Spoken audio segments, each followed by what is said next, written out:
సాధన కి సంబంధించి ఒక ఒక ప్రశ్న యాక్చువల్లీ అంటే మన భగవద్గీతలో ఆల్మోస్ట్ 4 టైమ్స్ గుడాకేశ అనే పదాన్ని శ్రీకృష్ణుల వారు అలాగే సంజయుల వారు సంబోధిస్తారు.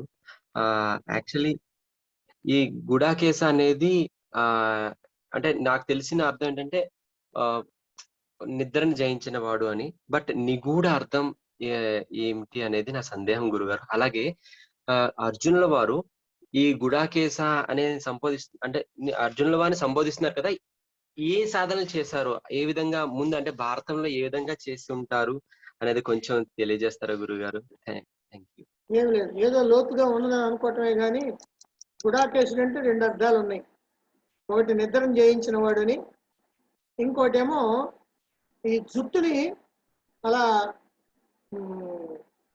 ముళ్ళు ముళ్ళుగా అంటే ముళ్ళుగా వేసుకొని జుట్టుని ముడేసుకునేది ఒక పత్తు ఉంటాయి. బాగా ఎక్కువ పొడుగ్గా జుట్టు ఉంటే దాన్ని గుత్తులుగా కట్టుకుంటారు. గుత్తులు కట్టుకొని కిరీటం పెట్టుకుంటారు.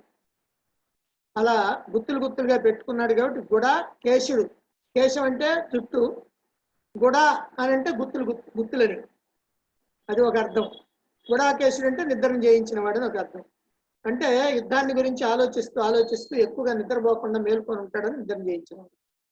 అంతేగాని ఇప్పుడు మనం పార్థ అంటే వృధాపుత్రుడా అని, కౌంతేయ అంటే కుంతి పుత్రుడా అని, భరతర్షభ అంటే భరతవంశంలో జన్మించిన వాడని, భారత అంటే జ్ఞానం కలిగినటువంటి వాడని అంటే ఇట్లే కానీ గుడాకేశుడు అంటే ఏదో పెద్ద అర్థం ఉందని, దాని అర్థానికి ముందుగా భారతంలో ఏం చేశాడని అలాంటివి ఏమీ లేవు.